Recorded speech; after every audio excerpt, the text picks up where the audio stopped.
સુધી લોકો માટે લડે છે, લોકો માટે અવાજ ઉઠાવે છે, ઘર પરિવારની ચિંતા કર્યા વગર હર હંમેશા લોકોની વચ્ચે રહે છે, એ આ ભાજપના નેતાઓને ગમતું નથી.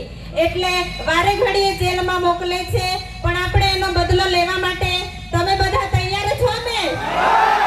આપણે બદલો લેવાનો છે. 2027માં અંબાજીથી ઉમરગામ એક પણ સીટ લોકોને નથી આપવાની, બધી સીટ આદિવાસીની આવી જોઈએ.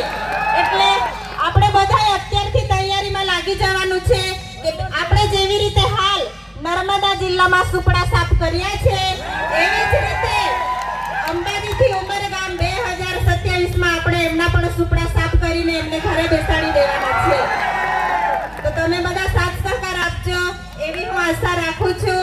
અને હવે ટૂંક સમયમાં તમે બધા દુઆ કરો છો, આપણી સાથે કુદરતની દયા પણ છે, તમે બધા સાથ સહકાર આપો છો, એટલે હું તમારી પાસેથી પણ આશા રાખું છું કે જ્યાં સુધી ન્યાય નથી મળતો ત્યાં સુધી તમે બધા મારા પરિવાર સાથે ઊભા રહીશો એવી હું આશા રાખું છું.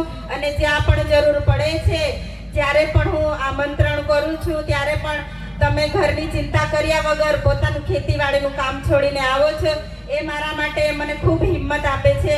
એટલે આવી જ રીતે સાથ સહકાર આપો એવી હું આશા રાખું છું. અને જે આ 7 ટર્મથી સાંસદ છે, 2 દિવસ પહેલાનું નિવેદન છે કે ડિબેટમાં બેસો. તો કેમ હમણાં તમને ડિબેટ યાદ આવે છે? જેલમાં છે ત્યારે યાદ આવે છે? કેમ જ્યારે બહાર હોય ત્યારે કેમ ડિબેટમાં નથી બેસતા?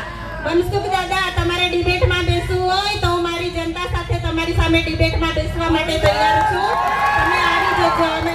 જનતા, અમારી જનતા અને અમે બધા તમારી સાથે ડિબેટમાં બેસવા માટે તૈયાર છે.